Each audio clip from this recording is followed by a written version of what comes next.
15장 7절의 말씀입니다. 신약성경 121페이지입니다. 네, 한 절인데 우리 다 같이 한 목소리로 읽읍시다. 15장 7절 말씀입니다. 시작. 내가 너희에게 이르노니 이와 같이 죄인 한 사람이 회개하면 하늘에서는 회개할 것 없는 의인 99으로 말미암아 기뻐하는 것보다 더하리라. 아멘. 자, 같이 인사합니다. 여러분의 평상시의 톤보다 한 톤을 높여가지고 자, 추석 명절 잘 보내셨습니까? 우리는 하나님의 가족입니다 하고 비전 홀에서도 한 옥타브 한 톤을 높여야 됩니다. 영화부실에서도 같이 이렇게 인사했습니다. 여러분 명절 잘 보내셨죠? 감사합니다. 오늘 소중한 한 사람이라는 제목으로 하나님의 말씀을 전하겠습니다.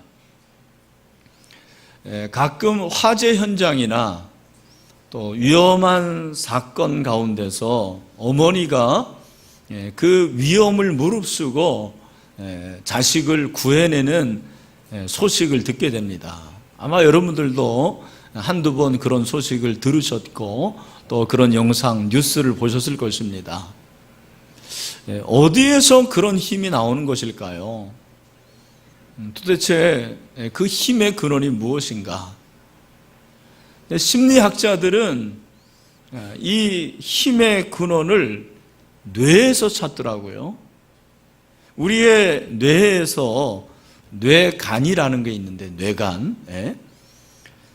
우리 몸의 이 뇌간 안에 95%의 숨겨진 잠재 능력의 비밀이 있다라는 거예요. 이 뇌간은 우리의 뇌 내에 호르몬을 분비시켜가지고 우리 몸속 세포가 가지고 있는 무한한 가능성을 열어준대요. 그래서 두려움도 이기게 하고 또 마음에 있는 어떤 의심 이런 것들도 다 이기게 하는 힘이 바로 뇌간에 있다. 심리학자들이 얘기를 합니다. 저는 심리학자도 아니고 과학자도 아니기 때문에 이 부분에 대해서 긍정하고 또 부정 그런 걸 떠나서 좀 다른 접근을 하고 싶습니다.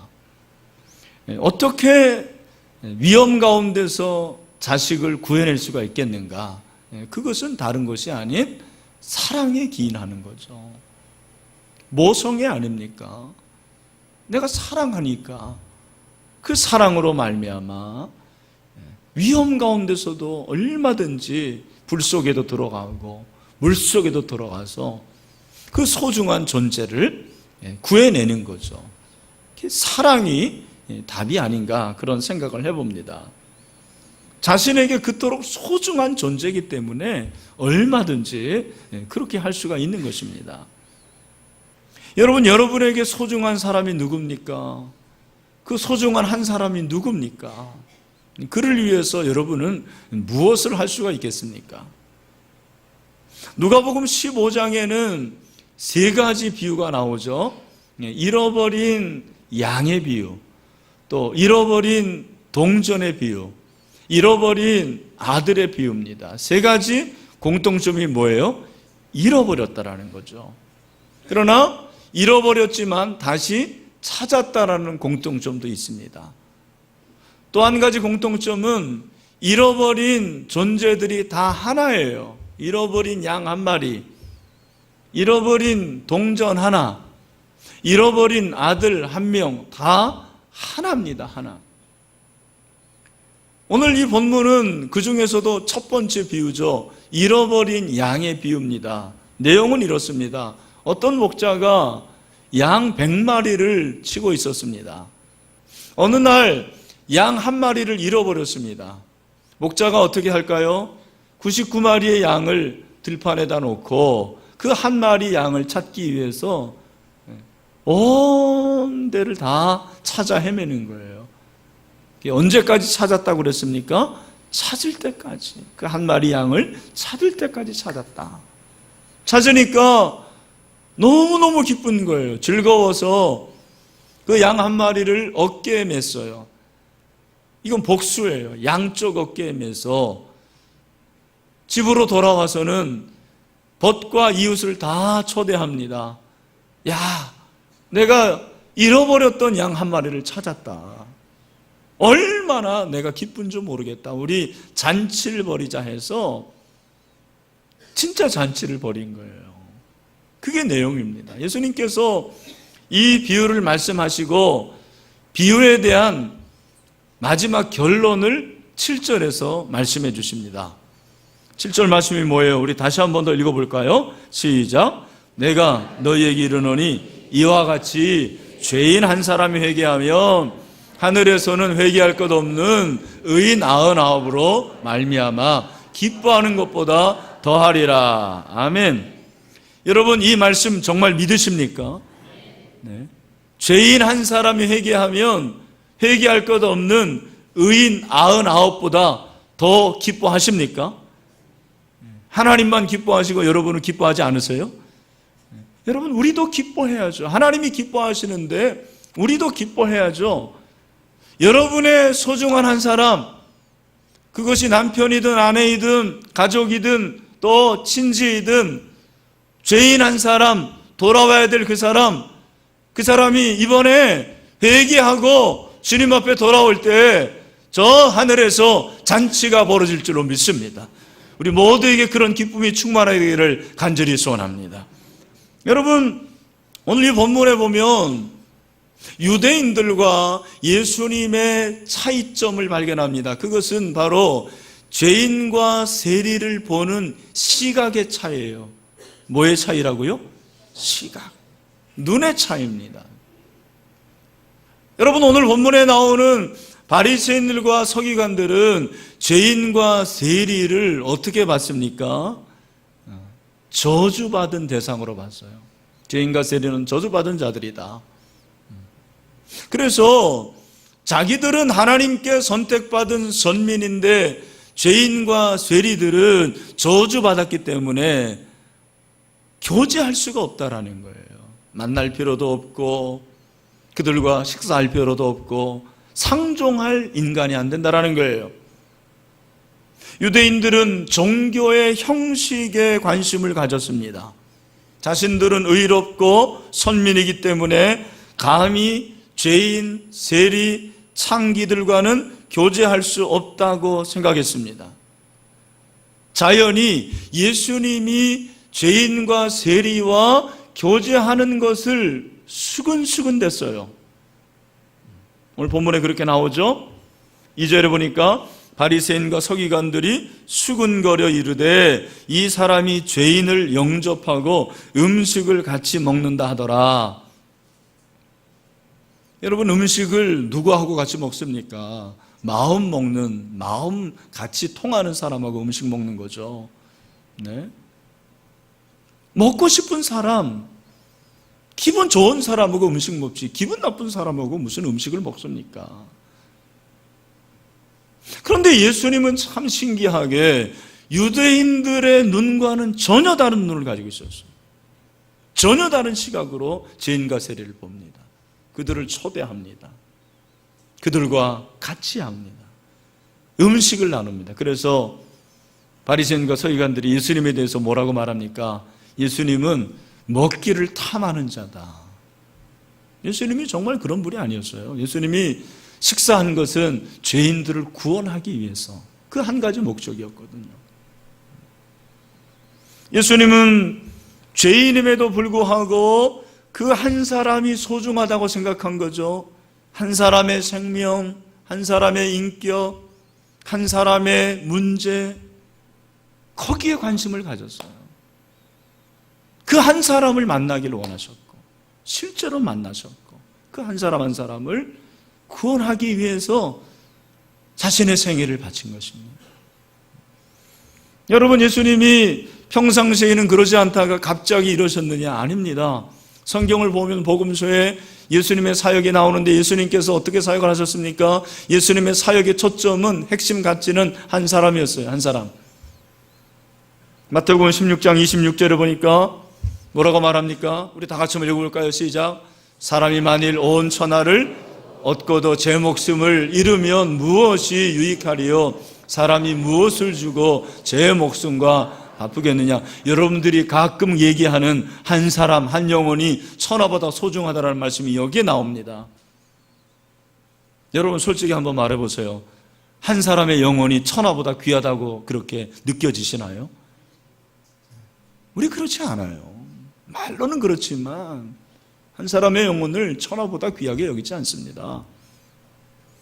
예수님은 실제로 한 사람을 위해서 자신의 목숨을 버리신 거예요. 한 영혼이 소중하기 때문에 십자가에 달려 죽으신 것입니다. 마태복음 18장 10절에 보니까 삼가 이 작은 자 중에 하나도 없인 여기지 말라. 너희에게 말하노니 그들의 천사들이 하늘에서 하늘에 계신 내 아버지 얼굴을 항상 배우느니라. 한 영혼을 그렇게 소홀히 여기지 말라라는 거죠. 마태복음 18장 14절에 보니까 이와 같이 작은 자 중에 하나라도 잃는 것은 하늘에 계신 너희 아버지의 뜻이 아니니라 그렇게 말씀했어요. 여러분 오늘 이 본문을 우리가 잘 알고 있지만 말씀을 유심히 보면 7절 한 절에서도 참 우리가 깨닫는 것이 많습니다. 예수님이 지금 대조하고 대꾸하는 게 하나와 99를 대조하고 있어요. 하나와 99은 98의 차이가 아니고 사실 이것은 하늘과 땅이라고 볼 수가 있어요. 더군다나 그 한 사람은 죄인이에요. 죄인. 99은 의인입니다. 죄인과 의인은 또 이거는 진짜 하늘과 땅 차이입니다. 여러분 의인 99의 힘이 얼마나 대단한지 아십니까? 창세기에 보면은 하나님께서 소돔과 고모라를 멸망시키는데 소돔과 고모라가 멸망했던 이유가 뭐냐면 의인 몇 명이 없어서 그런 거예요? 10명이 없어서 소돔과 고모라가 멸망이 됐습니다. 그 말은 소돔과 고모라가 당시에 가장 잘 나가는 도시국가였는데 한 나라를 구원할 수 있는 힘이 의인 10명에서 나온다는 거죠. 의인 10명이 한 나라의 흥망성쇠를 결정할 수 있는 능력이 있다는 거죠. 그런데 의인 99이라고 생각해 보세요. 여러분 의인 99은 10명과 비교해봐도 엄청나게 많은 숫자죠. 그렇다면 의인 10명이 한 나라를 구원한다면 의인 99은 제가 생각할 때는 몇 대륙을 구원하고도 남을 수 있는 그런 힘이에요. 그런 숫자입니다. 어쩌면 전 세계를 구원할 수 있는 99의 힘입니다. 그런데 예수님은 그 99보다도 죄인 한 사람이 회개하면 그 한 사람이 회개한 것 때문에 천국에서는 잔치가 벌어지고 큰 축제가 벌어질 거라고 말씀을 하신 거예요. 저는 이 본문을 보면서 이것이 정말 엄청난 얘기구나 그 사실을 깨달았습니다. 이것이 하나님 나라의 셈법이구나, 하나님 나라의 법칙이구나. 여러분 여기서 한 사람은 단지 수가 아니죠. 우리가 알고 있는 하나 둘 그런 수가 아닙니다. 이것은 한 영혼을 말하는 거예요. 저와 여러분들도 다 여기에 해당하는 거죠. 우리 모두도 죄인 한 사람이었습니다. 그런데 예수 그리스도께서 우리를 위해서 십자가에 죽으심으로 이제는 죄인 한 사람에서 의인 한 사람이 된 줄로 믿습니다. 우리가 그런 사람이에요. 우리 주변에 저와 여러분과 같은 죄인 한 사람이 얼마나 많은지 몰라요.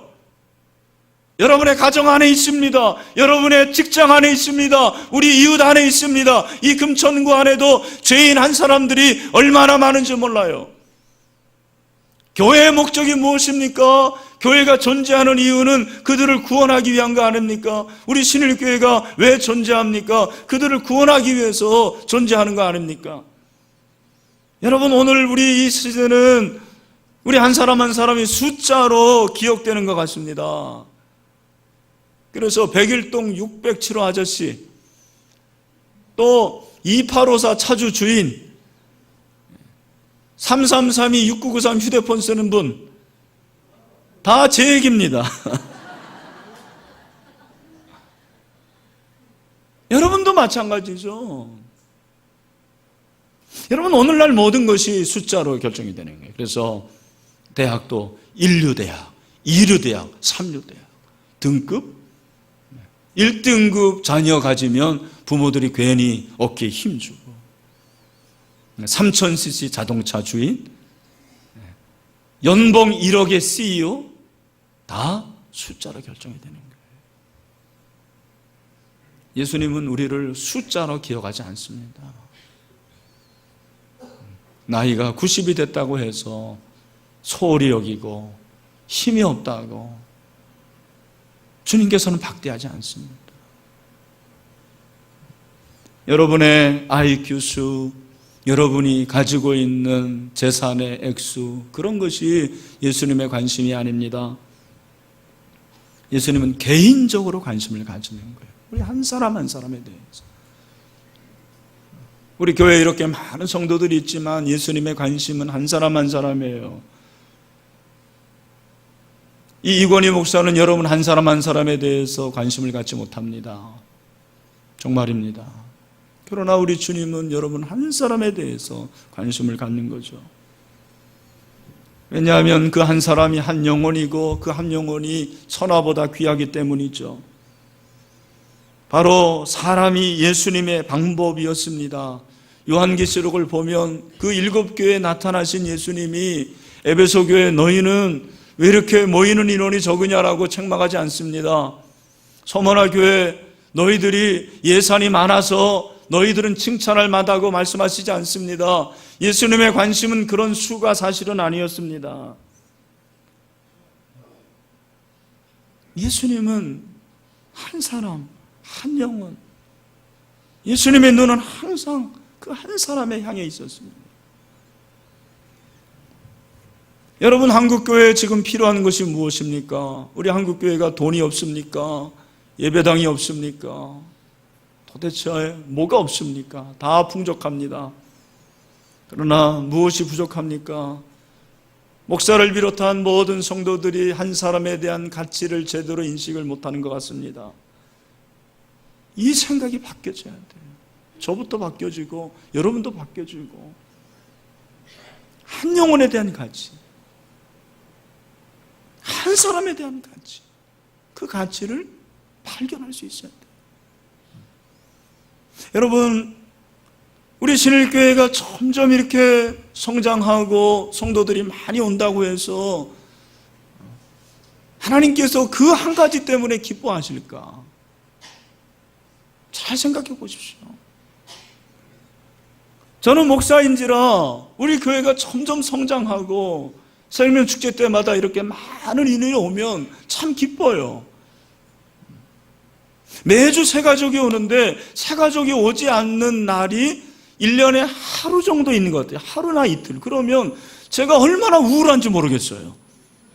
굉장히 우울합니다. 점심 때 밥 먹는데 밥맛도 안 나요. 도대체 내가 주일날 오는 그 수에 대해서 관심을 갖는지, 아니면 한 영혼이라도 오지 않기 때문에 내가 그것 때문에 관심을 갖는지, 이게 헷갈릴 때가 있어요. 제 스스로 한 사람에 대한 가치를 귀하게 여기지 않고 거기에 중점을 두지 않으면 목회자가 타락이 되는 거예요. 여러분, 목회자가 타락하는 게 무슨 술 마시고 담배 피는 그런 목회자가 어디 있겠어요. 목회자의 타락은 한 영혼의 가치를 발견하지 못할 때입니다. 그 한 영혼의 가치가 소중하다고 생각하지 않을 때 그 사람이 타락이 되는 거죠. 교회도 마찬가지입니다. 여러분도 마찬가지입니다. 우리가 이번에 새생명축제를 하는데 이 새생명축제의 가장 중요한 골, 가장 중요한 목표가 바로 그것입니다. 저와 여러분이 이 한 영혼, 한 사람에 대한 가치를 발견하고 그 한 사람에게 소망을 두고 한 사람을 귀하게 여길 수 있는 새생명축제가 될 수 있게 되기를 주님의 이름으로 축원합니다. 그래서 이번에 주제가 뭐예요? 한 사람. 근데 한 사람 앞에 뭐가 붙었어요? 소중한. 제가 누가복음 15장 7절 보면서 한 사람이라는 주제를 제가 그렇게 정했는데, 인쇄를 보냈는데 그 디자이너가 한 사람 앞에 저의 허락도 없이 소중한을 붙여온 거예요. 근데 보니까 너무 멋있어요. 소중한 한 사람, 영어로 very important person. very impossible이 아니고 very important person. VIP, 소중한 한 사람. 여러분, 저와 여러분 모두에게 소중한 한 사람이 있습니다. 그 사람이 이 새벽 축제에 초대되고, 그 소중한 한 사람이 우리가 예수님을 만난 것처럼 예수님을 만나고 천국 백성이 되고 회복해 되는 놀라운 역사가 있게 되기를 간절히 소원합니다. 여러분, 우리가 어떻게 소중한 한 사람, 그 한 사람을 소중하게 여길 수 있을 것인가? 한 사람을 소중히 여겨야 된다는 걸 모르는 사람은 많이 없을 거예요. 근데 어떻게 해야 되느냐? 오늘 두 가지 적용을 하려고 합니다. 첫 번째, 한번 따라합시다. 영적 각성. 구원의 감격을 회복하라. 오늘 여러분 이제 이렇게 예배에 오셨는데, 명절도 잘 보내셨는데, 제가 한 가지 물어볼게요. 질문을 할게요. 여러분, 지금 여러분이 생각할 때 나는 구원의 감격으로 충만하십니까? 구원의 감격이 충만하세요? 네, 여러분, 그런 분들을 은혜 받은 사람들입니다.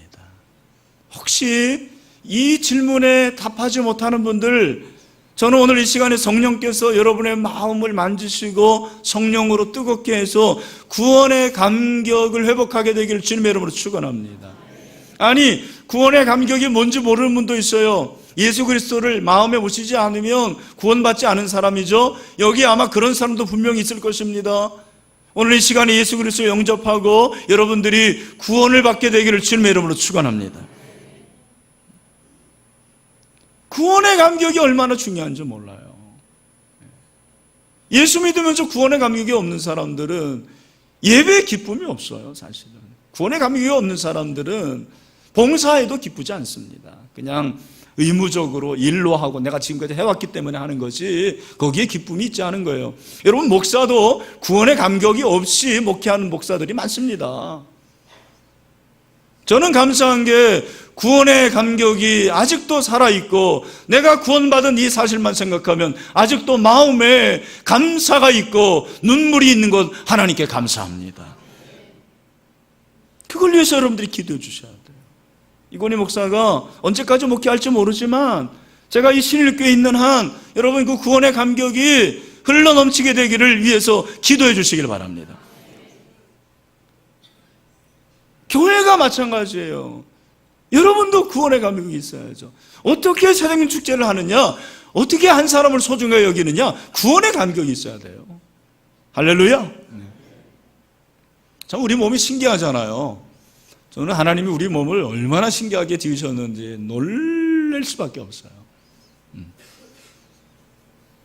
제가 이제 비염이 생겼는데, 신기하게 여러분, 가을 바람만 불기 시작하면 코가 간질간질하기 시작하는 거예요. 그리고 콧물이 나오는 거예요. 저는 가을이 온 걸 어떻게 하느냐, 뭐 코스모스 그런 거 나는 본 적도 별로 없고 뭐 논밭에 오각백과 그것도 잘 못 본 것 같고요. 나는 가을이 온 걸 어떻게 하느냐, 내 코를 보면 압니다. 그럼 가을이 온 줄 알아요.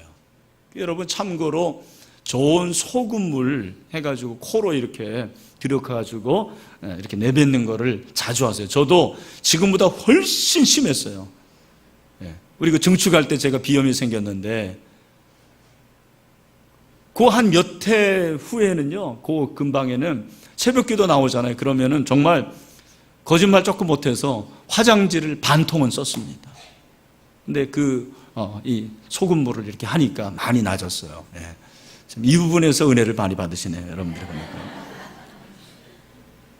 근데 우리 교회는 가을이 온 걸 어떻게 알죠? 새생명 축제가 시작이 되면 어떻게 된 거예요? 가을이 왔구나. 그걸 아는 거예요. 어제도 그 준비위원회가 있어서 제가 좀 일찍 일어났는데 토요일 날은 우리가 이제 새벽 기도가 없잖아요. 제가 새벽에 나가니까 제 아내가 여보 왜 이렇게 일찍 나가요? 그래서 오늘 새생명축제 준비위원회가 있어요. 그랬더니 제 아내가 그때가 왔구나 그러는 거예요. 예, 그때가 왔습니다. 근데 새생명축제는 이게 이제 전도 프로그램이죠, 사실은. 예, 대중 집회입니다. 새생명축제를 여러분들이 알고 참여를 하셔야 되는데, 오늘 이제 처음 오신 분들이나 새가족들은 잘 모르고, 새생명, 우리에게 목숨이 있는데, 새생명이라는 것은 목숨 말고 다른 조의 생명을 말하는 거예요. 예수 믿어 구원받게 된다는 거죠. 이 새생명축제는 목표가 두 가지입니다. 하나는 내적으로 말하면 우리 예수 믿는 우리 신일교회 성도들은 영적 대각성 운동이에요. 한번 다 합시다. 영적 대각성 운동. 그리고 외부 믿지 않는 분들에게는 구원의 운동이에요. 구원의 운동. 교회가 그 일을 하는 거예요. 근데 그 일을 하기 전에 여러분이 아셔야 될 것은 전도하기 전에 우리 스스로가 영적으로 각성을 해야 된다는 거죠. 영적 각성. 그게 구원의 감격을 회복하는 것입니다. 계시록 2장 4절에 보니까 그러나 너를 책망할 것이 있나니 너의 처음 사랑을 버렸느니라. 저는 새벽 기도 있는 게 얼마나 감사한지 모르겠어요. 목사로서 새벽 기도 하는 것이 즐거울까요? 즐겁지 않을까요? 네, 여러분의 판단에 맡기겠습니다. 그러나 감사해요. 내가 새벽에 기도하지 않으면 언제 기도할까? 이 새벽에 기도할 수 있는 것이 얼마나 감사한지 모르겠어요. 또 하나, 우리 교회 새생명축제에 있는 것이 감사합니다. 네, 목사도 목회 하는데 신방과 행정과 외부적인 모든 것들 때문에 정신이 없어가지고 복음에 집중하지 못할 때가 많아요. 그런데 저는 벌써 5월, 6월 되면은 10월 새생명축제를 생각하잖아요. 강사를 누구를 섭외하고 주제를 어떻게 할까. 벌써 제가 긴장하는 거, 영적으로 긴장하게 되고 저도 전도하게 되고 태신자 생각하고 하나님께서 이런 기회를 주신 것이 얼마나 감사한지 모르겠어요. 여러분도 감사하시죠? 네, 감사해야 돼요. 그런데 구원의 감격이 있어야 돼요. 구원의 감격. 여러분 구원의 감격이 있으십니까? 내가 정말 구원받고 예수 믿어 하나님의 자녀가 된 거 생각해 보면 이게 감사할 거라는 그 감격이 있어야 되는 거죠. 제가 그 어떤 책을 보니까 마취제가 발명된 게 150년밖에 안 됐더라고요. 그 전에는 수술을 진짜 짠 거예요. 칼로 째고 마취도 안 하고. 근데 마취제를 누가 발명을 했냐면 스코틀랜드의 제임스 심프스라는 의사가 발명을 한 거예요.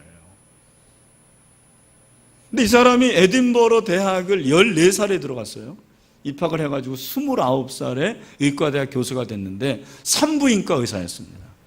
이게 산부인과 의사니까 이제 수술을 많이 할 거 아니에요. 수술을 많이 하는데 여성들이 통증을 느끼니까 어떻게 하면 이 통증을 좀 느끼지 않게 해줄까라고 고민하고 기도하는 중에 하나님께서 영감을 주셨어요. 어느 날 창세기 1장 21절 22절을 보니까 하나님께서 하와를 만드시는데 어떻게 만드십니까? 아담을 잠들게 하고 그리고 갈빗대 하나를 취해가지고 그 갈빗대로 여성 하와를 만들었잖아요. 단단하게 만들었죠. 그래서 여성들이 아주 독하고 단단한 분들이에요. 그죠? 근데 그렇게 만들었는데 아담이 일어나고 보니까 아팠어요? 안 아팠어요? 하나도 안 아팠어요. 오히려 찬송을 하는데 뭐라고 찬송하냐면 하와를 보면서 내 뼈 중에 뼈요 살 중에 살이로다. 아멘. 아멘 하는 남자들이 별로 없네요 보니까. 근데 이 구절에서 영감을 받은 거예요. 잠을 재우면 되겠구나. 그러면 통증을 모르겠구나 해서 기도하면서 마취제 개발을 시작했는데 드디어 1847년에 액체를 발견했는데 그 액체 이름이 클로로포름이라는 거예요. 이 클로로포름에서 마취제를 만들었습니다. 그 이제 실험을 해봐야 되잖아요. 1853년에 빅토리아 황후가 왕자를 분만할 때 이 마취제를 처음으로 사용해 본 거예요. 얼마나 떨렸을까. 이거 만약에 죽으면 자기는 죽는 거잖아요. 근데 정말 하나님의 은혜로 마취가 성공적으로 되고 수술이 성공적으로 된 거예요. 이 마취제를 발명을 했습니다. 여러분, 이 부분에서 은혜 받으면 안 되는 거고, 제가 지금 말씀드리는 그 다음입니다. 그가 이렇게 위대한 의사가 됐는데 거의 세상을 떠날 무렵에 제자 한 사람이 질문을 한 거예요. 선생님이 지금까지 인생을 살면서 가장 큰 발견이 뭡니까? 가장 크게 발견한 사실이 뭡니까? 사실 이 제자는 클로로포름 마취제 발명이 가장 큰 발견이라는 얘기를 기대했겠죠. 그렇게 예상했겠죠. 그런데 예상 밖의 대답이 나온 거예요. 그 답이 뭔지 아십니까? 제가 읽어드릴게요. 나의 가장 큰 발견은 내가 큰 죄인이라는 사실과 예수님이 나를 구해주신 구세주라는 사실입니다. 이렇게 고백을 하는 거예요. 내가 큰 죄인이고 예수님이 나의 구세주다. 평생을 살면서 이 발견하고 그렇게 살았어요. 오늘 사랑하는 형제 자매 여러분, 여러분에게 이 간증이 있습니까? 내가 가장 큰 죄인이고 나의 죄를 위해서 예수님이 십자가에 죽으셨고 그분은 나의 구세주다. 여러분, 이 구원의 감격, 이 간증이 여러분이 살아 숨쉬는 동안 계속해서 끊이지 않게 되기를 주님의 이름으로 축원합니다. 또 한 가지, 우리가 어떻게 소중한 한 사람, 그 한 사람에게 집중할 수 있습니까? 한 사람을 정하고 그에게 집중하라는 거예요. 여러분, 목자가 어떻게 하냐면 잃어버린 양 한 마리를 찾을 때까지 찾는 거예요. 여러분, 목자는 끝까지 찾는 게 목자예요. 아버지는 가정을 끝까지 책임지는 게 아버지죠. 여러분, 우리가 소중한 한 사람, 그 한 사람을 얼마나 관심을 가지고 집중하고 끝까지 책임집니까? 참, 우리가 세계복음화를 생각할 때 이 세계복음화가 너무나도 요원한 것 같아요. 그럴 때가 많습니다. 그러나 여러분, 예수님이 빨리 오시려면 세계복음화가 되는데 모든 민족에게 그 복음을 전하기 위해서 지금도 애쓰는 선교사들이 얼마나 많은지 몰라요. 근데 여러분, 세계복음화가 어떻게 이루어지느냐? 아주 간단한 거예요. 승법 법칙입니다. 한 사람이 또 한 사람을 전도하면 두 사람이고, 두 사람이 각자 전도하면 몇 사람이 되는 거예요? 네 사람. 네 사람이 또 전도하면 몇 사람이 되는 거예요? 8사람. 8사람이 전도하면 16사람. 이렇게 하는 게 승법 번식이에요. 복음은 승법 번식이라는 거예요. 여러분, 그렇다면 전 세계 85억의 인구를 복음화시키려면 몇 단계를 거치면 될까요? 제가 수학을 잘하는 집사님에게 부탁했어요. 계산해 보라고. 33단계. 33단계만 거치면 85억이 예수를 믿는 거예요. 여러분, 우리나라가 6,700만 명이 예수 믿으려면 몇 단계 걸치면 되느냐? 27단계. 제가 놀란 게 뭐냐면 6,700만 명과 85억은 엄청 큰 차이인데 단계는 6개밖에 차이가 안 납니다. 아, 이게 눈덩이처럼 벌어지는구나. 그렇게 증가되는구나. 그런데 그 시작은 뭐예요? 2의 n승. 첫 번은 1입니다. 1. 하나에서 시작이 되는 거예요. 한 사람에서 시작이 되는 거예요. 누군가 한 사람에서 가족 복음화가 되고 한 사람을 통해서 공동체가 복음화된다는 것을 말하는 거죠. 여러분, 지금도 하나님께서는 한 사람이 한 사람을 구원하기를 원하시는 거죠. 이번 이 생일주기에 여러분 한 사람이 꼭 한 사람을, 소중한 한 사람을 인도할 수 있게 되기를 주님의 이름으로 축원합니다. 어떻게 해야 되느냐? 기도하세요. 기도. 당장 오늘부터 기도하시고요. 그 한 사람을 달라고 기도하세요. 영원 사랑의 온도를 높이는 건 기도예요. 기도할 뿐만 아니라 관심을 가지고 만나고 집중하고 인내하는 것입니다. 우리 구제국 장로님이 우리 교회에서 전도 제일 잘하잖아요. 어제 그런 말씀하십니다. 왜 전도가 안 됩니까? 한 사람에게 집중하면 된다라는 거예요. 그까지 만나고 그까지 헌신하고 시간과 물질을 드리고 하면 그 사람이 당장은 아니지만 장로님 표현이 그래요. 어려운 일을 당해서 누군가를 찾을 때 교회가 생각이 난다라는 거예요. 교회에 온다라는 거예요. 여러분, 그래서 여기 오신 분들이 꽤 있죠. 얼마든지 할 수 있다, 가능하다고 말씀하시는 거예요. 저는 동감했어요. 우리 신엘의 사랑하는 형제 자매 여러분, 소중한 한 사람, 그 한 사람에게 집중하고 여러분 그 한 사람이 돌아올 때까지 관심을 가지고 끝까지 인내할 수 있게 되기를 간절히 소원합니다. 그러면 된다라는 거예요. 저는 말씀을 맺으면서 제가 최근에 그 오카노 목사님 4주기 예배 참석을 했는데 그때 그 찬송을 함께 불렀습니다. 그 찬송이 찬송가 298장이에요. 속죄하신 구세주를 내가 찬송하리라. 참 저는 이 찬송을 좋아합니다. 그 가사를 보면은 속죄하신 구세주를 내가 찬송하리라. 내게 자유 주시려고 주가 고난 당했네. 크신 사랑 찬양하리.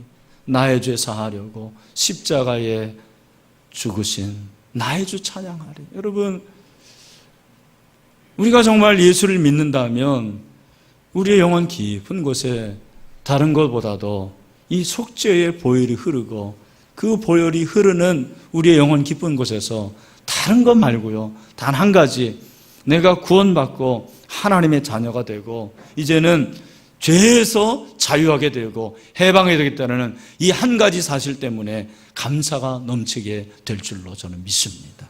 그래야 돼요. 그게 진짜 그리스도인이에요.